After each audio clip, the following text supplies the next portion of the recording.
小贝跑得找不到回去的路，黑夜很快就来到了。白天的草原好像很安宁，可是一到了夜里，就响起可怕的声音，那是各种鸟兽的叫声，让小贝听了浑身的细毛毛都竖起来。他觉得那些叫声都是向他发出来的。可不，这里的狼、狐狸、猫头鹰，甚至田鼠和青蛙，都是大草原的主人。他这只从鞋盒子里闯出来的小猫咪算老几呢？再说，它也太小，太弱了。一只猫头鹰就可以像吃耗子一样，把它整个吞下去。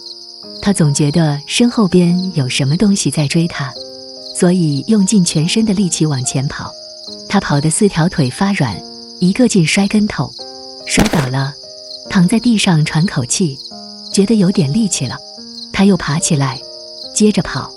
跑着跑着，他忽然看见前边闪着2点绿火，接着小贝看出一个家伙蹲在那盯着他，那2点绿火正是他的眼睛。小贝吓得停住脚步，原来这是一只大狼。大狼正饿，他高兴地说：哈，这小东西是个什么玩意儿？我还没吃过呢，正好尝尝鲜。大狼说完，就慢慢凑上来。小贝慌极了，他东张西望，看见旁边有一棵大树，大狼凑近了，猛地往小贝身上一扑。小贝往大树那儿一跳，接着就用他爪子里的小钩子勾住树皮，也不知怎么的，就爬到树顶上去了。大狼不会爬树，他坐在树底下气哼哼地说：呸，胆小鬼才上树拿，有本事你下来。小贝不下去。大狼蹲在树底下等了好半天，后来他肚子实在太饿了，就生气地说：呸，不下来拉倒，我还不乐意吃呢。说完就去找另外的东西吃了。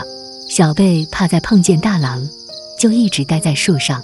草原里可怕的一夜终于过去，天亮了，太阳从东边升起来。小贝从大树上爬下来，接着往前跑。他看见远处有2间茅屋，屋顶的烟囱冒出一缕烟来。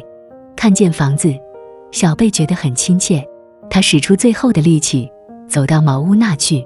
院子里有一条很大的黑狗，正懒洋洋地躺在那晒太阳。3只小狗围着大黑狗，一只在吃奶，另外2只在淘气。它们俩互相咬着玩，还轻轻地咬那只吃奶的小狗的腿，咬大黑狗的耳朵。咬一口，它们就跳到一边去，然后跳回来，再咬一口。大黑狗一点都不生气，还爱抚地伸出舌头舔那2只淘气的小狗，因为它是妈妈呀。站在大门外看到这情景，小贝流下眼泪来。在妈妈身边多么好，这一夜他总想着妈妈。这时候他想得更厉害了，流泪把小贝最后的一点点力气也流掉了。他摇晃了一下，就倒在地上，怎么也挣扎不起。大黑狗抬起头，耸起耳朵向这边望了望，便走过来。3只小狗抢在妈妈前头，它们围住昏倒的小贝汪汪叫。大黑狗赶开了3只小狗，仔细看看小贝，真可怜。大黑狗说：这么小还应该待在妈妈怀里呢。小贝睁开了眼睛，他想逃走，可是动不得。别害怕，大黑狗温和地说，他们3个都是懂事的孩子，不会伤害你的。我看你是饿坏了，我的奶大概没有你妈妈的奶那么好吃，可是吃了也会饱的。狗妈妈就喂小贝吃奶，3只小狗看见小猫吃它们妈妈的奶，都有些不高兴，就一起在喉咙里呜呜着。可是妈妈刚刚夸过他们是懂事的孩子，所以谁也没好意思汪汪地叫出来。吃了奶，小贝觉得自己有些力气了，他慢慢地站起来。狗妈妈高兴地说，你看我说是饿的吗？现在告诉我吧，你是从哪来的？妈妈在哪儿？小贝说不太清，所以狗妈妈也没太明白。她说，我不知道你那个有软软的稻草床的漂亮木头房子在哪儿。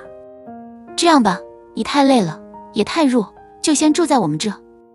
我们院子里也有一只猫，它替主人抓耗子，你可以帮它的忙。我们再慢慢的帮你找妈妈。这时候，有一只大白猫走过来，插嘴说：我倒是用不着谁帮忙，再说主人弄到的鱼也不多，还得拌上饭，才刚刚够我吃。我看你还是现在就去找你妈妈吧，我可以给你一块鱼尾巴，带着路上吃。那块鱼尾巴还真不小，够你吃一阵子的啦。小贝谢了狗妈妈，转过身去对大白猫说：留着你的鱼尾巴吧，我现在就走。小贝鼓足力气，摇摇晃晃地向草原走去。